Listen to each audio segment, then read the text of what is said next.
Hello friends, നമുക്ക് ഈ വീഡിയോയിൽ കൂടെ വളരെ എളുപ്പത്തിൽ നമുക്ക് യൂസ് ഇഫക്റ്റ് ഹുക്ക് എന്താണെന്ന് പഠിക്കാം. അത് ചെയ്യാനായിട്ട് നമുക്കൊരു യൂസ് ഇഫക്റ്റ് ഡെമോ എന്ന് പറഞ്ഞൊരു ഫങ്ഷണൽ കമ്പോണൻറ്റ് ക്രിയേറ്റ് ചെയ്തിട്ടുണ്ട്. വേറെ ഒന്നും ഇവിടെ ചെയ്തിട്ടില്ല. സോ ഈ ഒരു ഫങ്ഷണൽ കമ്പോണൻറ്റ് വഴി നമുക്ക് യൂസ് ഇഫക്റ്റ് ഹുക്ക് വളരെ എളുപ്പത്തിൽ പഠിക്കാം. അത് കൂടുതൽ ഡീറ്റെയിൽ ആയിട്ട് മനസ്സിലാക്കുകയും ചെയ്യാം. സാധാരണ യൂസ് ഇഫക്റ്റ് ഹുക്ക് എന്ന് പറഞ്ഞാൽ സൈഡ് ഇഫക്റ്റ് ഹാൻഡിൽ ചെയ്യണം.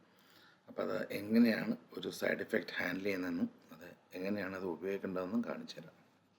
എന്നിട്ട് നമുക്ക് ആദ്യം ഇവിടെ ഒരു യൂസ്റ്റഡ് ഹുക്ക് ക്രിയേറ്റ് ചെയ്യാം.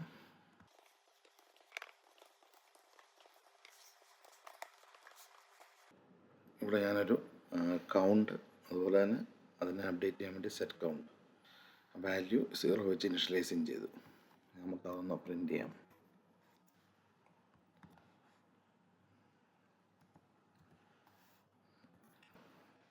ഇവിടെ ഒരു ബട്ടൺ ക്രിയേറ്റ് ചെയ്യാം. നമുക്ക് അതിലോട്ട് പ്രിൻ്റ് ചെയ്യാം.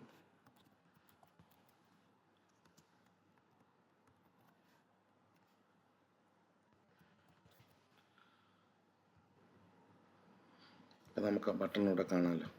ടാക്സ് ഒന്നും കൊടുത്തിട്ടില്ല. അത് നമ്മളിവിടെ ഇൻസ്പെക്ടർ എടുത്ത് വയ്ക്കുന്നു. നമുക്ക് കൺസോൾ വേണം. ഇവിടെ നമ്മൾ കൺസോൾ എടുത്തിട്ടുണ്ട്. നമുക്കിവിടെ ബട്ടണും വിസിബിൾ ആണ്. സോ നമുക്കിവിടെ ഒരു ആക്ഷൻ എഴുതാം. On click equals.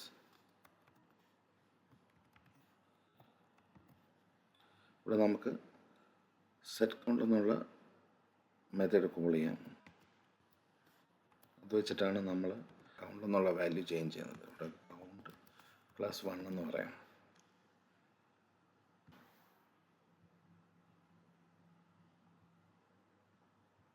ഇവിടെ നമുക്ക് കാണാം ഇപ്പോൾ കൗണ്ട് ഇവിടെ കൂടുന്നുണ്ട്. ഇനി നമ്മളിവിടെ ഒരു യൂസ് ഇഫക്റ്റ് ഹുക്ക് ആഡ് ചെയ്യുന്നു. സോ നമ്മൾ ഇവിടെ നിന്നുകൊണ്ട് ഒരു കൺസോൾ കൊടുക്കുന്നു. ലോഗ് വാല്യൂ ഓഫ് കൗണ്ട് എന്ന് പറയുന്നു. ഇവിടെ നമ്മൾ കൗണ്ട് ഒന്ന് പ്രിൻ്റ് ചെയ്യാം. റിഫ്രഷ് ചെയ്യുന്നു. നമുക്ക് കൗണ്ട് വന്നിട്ടുണ്ട്. ഇനി നമുക്ക് ഓരോ പ്രാവശ്യം ക്ലിക്ക് ചെയ്യാൻ എന്താ സംഭവിക്കുന്നത്.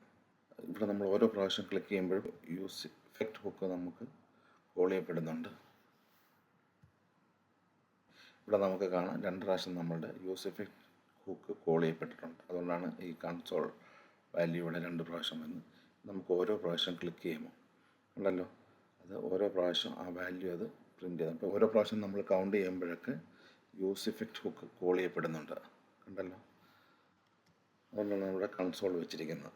ഇനി നമുക്ക് അങ്ങനെ വേണ്ടെങ്കിൽ ഒരു പ്രാവശ്യം മാത്രം ഇത് കോൾ ചെയ്താൽ മതിയെങ്കിൽ നമുക്കിവിടെ ഡിപ്പെൻഡൻസി അറേ എന്ന് പറയും. അത് എം ടി ആക്കി വയ്ക്കാം. ഇവിടെ നമ്മൾ ഡിപ്പെൻഡൻസി അറേ ഇപ്പോൾ എം ടി ആക്കി വെച്ചിട്ടുണ്ട്.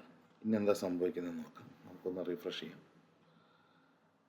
ഇനി നമ്മൾ കൗണ്ട് ക്ലിക്ക് ചെയ്യുമ്പോൾ ആദ്യത്തെ പ്രാവശ്യം അല്ലാതെ പിന്നീട് ഒരു പ്രാവശ്യം പോലും അത് പ്രിൻ്റ് ചെയ്തല്ല. അതൊരിക്കൽ മാത്രമേ അത് ഫസ്റ്റ് റെൻഡറിൽ മാത്രമേ ആ യൂസ് ഇഫക്റ്റ് കോൾ ചെയ്യപ്പെടത്തുള്ളൂ. പിന്നീട് കോൾ ചെയ്യത്തില്ല. അങ്ങനെ പിന്നീട് കോൾ ചെയ്യണമെന്നുണ്ടെങ്കിൽ ഡിപ്പെൻഡൻസി അറേയിൽ എന്താണോ ചേഞ്ച് ചെയ്യുമ്പോൾ ഇത് വർക്ക് ചെയ്യേണ്ടത് അത് മാത്രം കൊടുക്കുക. ഇപ്പം ഞാനിവിടെ കൗണ്ടൊന്ന് കൊടുത്തു. ഇന്നൊന്ന് റിഫ്രഷ് ചെയ്ത് നോക്കാം. കണ്ടല്ലോ, കൗണ്ട് ചേഞ്ച് ചെയ്യുമ്പോൾ മാത്രമാണ് യൂസ് ഇഫക്റ്റ് ഹുക്ക് കോൾ ചെയ്യപ്പെടുന്നത്.